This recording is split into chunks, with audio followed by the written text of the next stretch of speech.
Assalamu alaikum.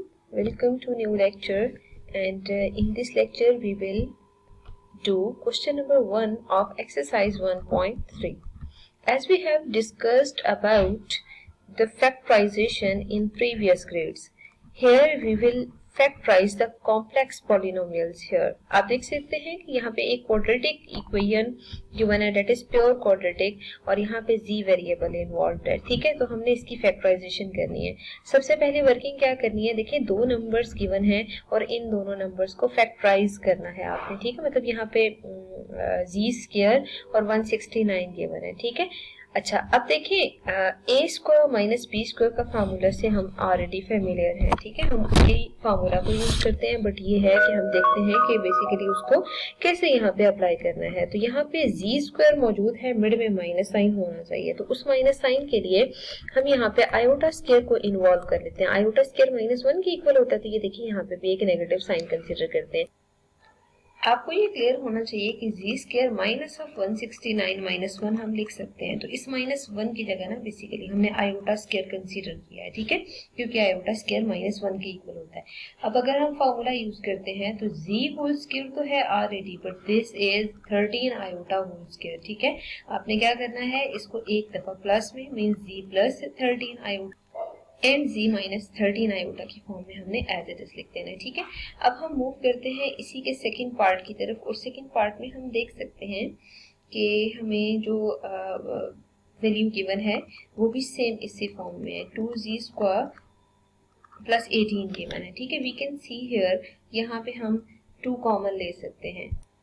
सबसे पहले तो हम 2 कॉमन ले लेते हैं. ठीक है, तो z स्क्वायर प्लस 9 आ जाएगा. अब देखिए 2 एज इट इज और z स्क्वायर को आप as it is whole square form में लिख रहे हैं और 3 आयोटा होल स्क्वायर की फॉर्म में यहाँ पे स्प्लिट कर रहे हैं. ठीक है, तो यू कैन सी हियर कि हम इसको अगर सिंप्लीफाई करते हैं तो यहाँ पे a plus B iota and a minus B iota वाला फार्मूला लगाएं तो इजीली हमने दो लीनियर फैक्टर्स की फॉर्म में इसको कन्वर्ट कर लिया. ठीक है, मूव करते हैं थर्ड पार्ट की तरफ. थर्ड पार्ट में आप देख सकते हैं कि 3z स्क्वायर प्लस 263 बल्कि 363 गिवन है. ठीक है, first of all take 3 common here, G square plus 2 121 की फॉर्म में आ रहा है. ठीक है, अब आप देख सकते हैं 3 और जी स्क्वायर माइनस 121 आयोटा स्क्वायर लिख रहे हैं. अब 121 को आप देख सकते हैं कि हम 11 स्क्वायर लिख सकते हैं, तो 11 आयोटा होल स्क्वायर आ जाएगा.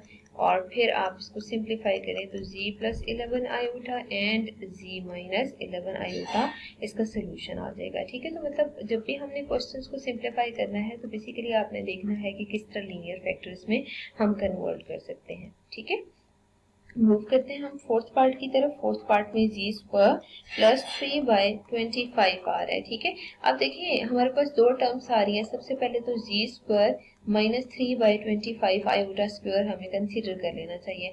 अब देखिए जी का होल स्क्वायर तो मौजूद है लेकिन न्यूमरेटर में 3 का होल स्क्वायर नहीं है. ठीक है, इट मीन 3 अगर परफेक्ट स्क्वायर नहीं है ना, हम इसको खुद से परफेक्ट स्क्वायर फॉर्म में कन्वर्ट कर लेते हैं. 5 को भी आप इस फॉर्म में लिखें 5 स्क्वायर तो वो 25 बनेगा iota square as it is. ठीक है, तो z whole square minus square root 3/5 और आयोटा का होल स्क्वायर आ रहा है. अब आप इसमें कन्वर्ट करें तो z plus square root 3/5 iota whole square. ठीक है, और z minus square root 5 upon square root 3/5 iota आ जाएगा. ठीक है, तो मतलब लीनियर फैक्टर्स की फॉर्म में हमने इजीली यहाँ पे भी कन्वर्ट कर लिया. अब देखिए फिफ्थ पार्ट में 4 टर्म्स आ रही हैं. इनमें फर्स्ट 2 टर्म्स में से तो जी स्क्वायर कॉमन आ रहा है, तो अगर जी स्क्वायर कॉमन आ रहा है, जी स्क्वायर को कॉमन लिया जाए और यहाँ पे 2z प्लस 3 की फॉर्म में एज इट इज आ रहा है. नेक्स्ट 2 टर्म्स में से 5 कॉमन लिया जा सकता है, तो अगर आप 5 कॉमन लेंगे तो 2z माइनस 3 माइनस कॉमन आ रहा है, इस वजह से यहाँ पे प्लस 3 बन जाएगा. ठीक है, अब आप देखिए ये रेपिटेशन में ये जो 2z प्लस 3 वैल्यू आ रही है इसको अगर कॉमन लिया जाए तो z स्क्वायर माइनस 5 आ रहा है. अब देखिए z स्क्वायर तो परफेक्ट स्क्वायर है. ठीक है, लेकिन अगर आप इसमें 5 को देखते हैं तो परफेक्ट स्क्वायर नहीं है.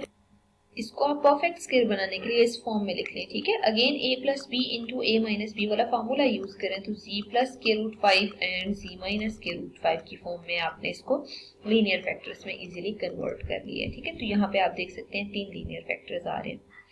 अब हम मूव करते हैं फिफ्थ पार्ट में। फिफ्थ पार्ट को सॉल्व करने के लिए ना आपने क्या करना है, सबसे पहले यहाँ पे चेक करना है कि z³ माइनस 7z प्लस 6 जो है इसको किस मेथड से सिंप्लीफाई करेंगे। ठीक है, यू कैन सी हियर कि आपके पास लास्ट जो टर्म आ रही है ना वो 6 आ रही है। अगर 6 आ रही है तो सबसे पहला काम हम ये करते हैं, यहाँ पे सिंथेटिक डिवीजन वाले मेथड से सिंप्लीफाई कर लेते हैं।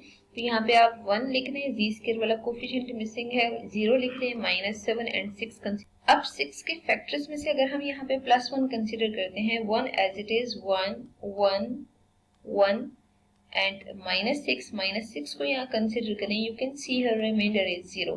अगर रिमाइंडर 0 है तो डिप्रेस्ड इक्वेशन आपके पास क्या आएगी, x²।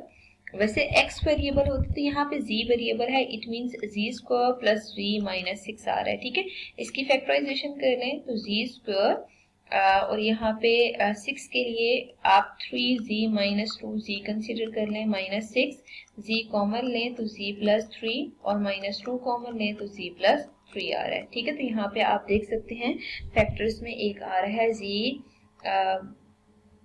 प्लस के साथ सॉल्व किया तो वो z माइनस 1 आ जाएगा। ठीक है, फिर एक z माइनस 2 आ रहा है और एक z प्लस 3 आ रहा है। तो ये बेसिकली आपने लीनियर फैक्टर्स की फॉर्म में कन्वर्ट कर लिया है। ठीक है, मूव करते हैं हम नेक्स्ट पार्ट की तरफ, और नेक्स्ट पार्ट में जो हमें वैल्यू फाइंड आउट करनी है उसके लिए नेक्स्ट 7th पार्ट है। ठीक है, तो z³ plus 2z² minus 23z minus 60 value आ रही है। ठीक है, तो इसके लिए भी हमें क्या करना चाहिए, सिंथेटिक डिवीजन मेथड ही अप्लाई करना चाहिए। अब देखिए सिंथेटिक डिवीजन के लिए सबसे पहले हमें यहाँ पे जो इसके कोफिशिएंट्स हैं वो लिख लेने चाहिए। ठीक है, और कोफिशिएंट्स को लिखने के बाद अब हमें प्रॉपर सिंप्लीफाई करना चाहिए। ठीक है, तो यहाँ पे आप देख सकते हैं कि अगर हम इसको -3 से सिंप्लीफाई करते हैं तो 1 minus 3 minus 1 3 minus 20 60 remainder is 0 here. ठीक है, अच्छा अब अगर आप इसी वैल्यू को ना नेक्स्ट फाइंड आउट करना चाहते हैं, लेट्स सी किसी न्यूमेरिक वैल्यू से, तो हम यहाँ पे ऐसा करते हैं कि 5 से जरा इसको चेक कर लेते हैं, 1 5। ठीक है, यहाँ पे आप कंसीडर कर रहे हैं 4 4 5 20 रिमाइंडर इज 0 हियर। ठीक है, अब देखें लास्ट पे क्या आ रहा है, x प्लस 4। ठीक है, मतलब डिप्रेस्ड इक्वेशन से ना जिसका फैक्टर आ रहा है उसको हम z प्लस 4 कंसिडर कर लेते हैं। एक तो लीनियर फैक्टर आपके पास ये आ रहा है। ठीक है, बाकी जो लीनियर फैक्टर्स हैं वो आपने लिखने हैं। तो यहाँ पे देखें -3 0 ऑफ पोलिनोमियल है, इसका मतलब है एक जो फैक्टर है ना वो तो आप z प्लस 3 लिख सकते हैं, दूसरा फैक्टर z माइनस 5 लिख सकते हैं और तीसरा फैक्टर z प्लस 4 आ रहा है। ठीक है, तो बेसिकली ये तीन जो हैं वो लीनियर फैक्टर्स हैं जो वैल्यू आपने फाइंड आउट करनी थी उसके अकॉर्डिंग। ठीक है, अब हम मूव करते हैं 8 पार्ट की तरफ, that is 2z³ plus 9z² minus 11z minus 30। ठीक है, अब इसमें भी आपने बिल्कुल फैक्टराइजेशन मेथड या सिंथेटिक डिवीजन आपने अप्लाई करके यहाँ पे प्रॉपर सिंप्लीफाई करना है। यू कैन सी हियर कि सिंथेटिक डिवीजन ही ज्यादा इजी रहेगा। अब हम क्या करते हैं, सबसे पहली वर्किंग ये हमने करनी है कि सिंथेटिक डिवीजन मेथड में हमने वैल्यूज को कंसीडर करना है। ठीक है, तो यहाँ पे जरा कोफिशिएंट्स लिखें, 2 9 माइनस 11 और 30 विद नेगेटिव साइन आ जाएगा। ठीक है, अब जरा 2 से सिंप्लीफाई करते हैं, 2 और यहाँ से 4 और 13 13 2 26 होता है, सब्ट्रैक्ट करेंगे 15 15 2 30 होता है, 30 माइनस 30 है 0, रिमाइंडर 0 आ रहा है। इसका मतलब है 2z² प्लस 13z प्लस 15 आ रहा है। ठीक है, अब अगर आप इसकी फैक्टराइजेशन करना चाहते हैं तो बेशक फैक्टराइजेशन कर लें, तो दो नंबर्स जिनको मल्टीप्लाई करें 30 आए, ऐड या सब्ट्रैक्ट करें तो मिड टर्म आए। यू कैन सी हियर कि 3 एंड 10 आ रहे हैं। ठीक है, अब आप यहाँ से 2z को कॉमन ले लें तो z प्लस 10 आंसर आ रहा है। ठीक है, और फिर आप नेक्स्ट वैल्यू से 3 कॉमन लें तो z प्लस सॉरी यहाँ पे 5 लिखेंगे। ठीक है, कॉमन लेंगे ना जब तो आंसर ही 5 आ रहा है और यहाँ पे भी z प्लस 5 आ रहा है। इट मीन्स आप यहाँ पे 2z प्लस 3 लिखें। ठीक है, और यहाँ पे z प्लस 5 लिख लें। ये आपके पास फैक्टराइजेशन से आ रहा है। ठीक है, हेंस जो फैक्टराइजेशन आपने की है ना उसमें 2z³ plus 9z² minus 11z minus 30 का जो आंसर आ रहा है वो z माइनस 2। ठीक है, और एक आ रहा है z +5 और एक 2z +3, ठीक है। मतलब दो फैक्टर्स तो इस डिप्रेस्ड इक्वेशन से आ जाएंगे और जो एक फैक्टर है वो क्योंकि 2 0 ऑफ पॉलिनोमियल है, इसका मतलब ये है कि आपने वहां से लिख लेना है, ठीक है। मूव करते हैं हम 9 पार्ट की तरफ और 9 पार्ट में भी हम देखते हैं कि कौन सा वाला मेथड हम यूज करेंगे, ठीक है। 9 पार्ट में आप देख सकते हैं कि z² -7z -8 गिवन है, ठीक है। अब दो नंबर जिनको मल्टीप्लाई करें 8 आए, ऐड या सब्ट्रैक्ट करने से 7 आए, तो हम 8 और 1 ही ले लेते हैं, z² और प्लस z माइनस 8z -8 लिख लें, ठीक है। अब आप z कॉमन लें, z +1 आ रहा है, ठीक है, -8 कॉमन लें तो z +1 आ रहा है। अब आप इसको सिंप्लीफाई करें तो z +1 और दूसरा जो फैक्टर है वो z -8 आएगा, ठीक है। तो आप देख सकते हैं कि इसको हमने दो लीनियर फैक्टर्स में कन्वर्ट कर लिया। आपको कैसे पता चलेगा कितने फैक्टर्स आएंगे? जब आप क्वेश्चंस को सिंप्लीफाई करेंगे तो आपको खुद ब खुद इक्वेशन से आइडिया हो जाएगा। अगर वो क्वाड्रेटिक इक्वेशन होती है तो कंफर्म है कि जो फैक्टर्स हैं वो दो बनेंगे। अब देखिए नेक्स्ट में ना आपने जो 10 पार्ट है उसमें दो ऐसे नंबर ट्रेस करने हैं जिनको मल्टीप्लाई करें, 44 आए, ऐड से सब्ट्रैक्ट करने से -7 आए, तो हम इसे करते हैं 11z -4z ही कंसिडर कर लेते हैं। 11 4 44 और अगर आप इन दोनों को सब्ट्रैक्ट करते हैं तो -7 ही आएगा। 4z एज इट इज, और अगर आप यहाँ से z कॉमन ले लेते हैं ना तो -11, ठीक है, प्लस इन दोनों में से कोई टर्म कॉमन नहीं आ रही तो आप डायरेक्ट लिख सकते हैं, ठीक है। अब आप जरा इनको सिंप्लीफाई करें तो z +1 और 4z -11, ये दो आपके पास फैक्टर्स आ रहे हैं। हेंस आपने ये जो गिवन पॉलिनोमियल था इसको इजीली कन्वर्ट कर लिया है लीनियर फैक्टर्स की फॉर्म में।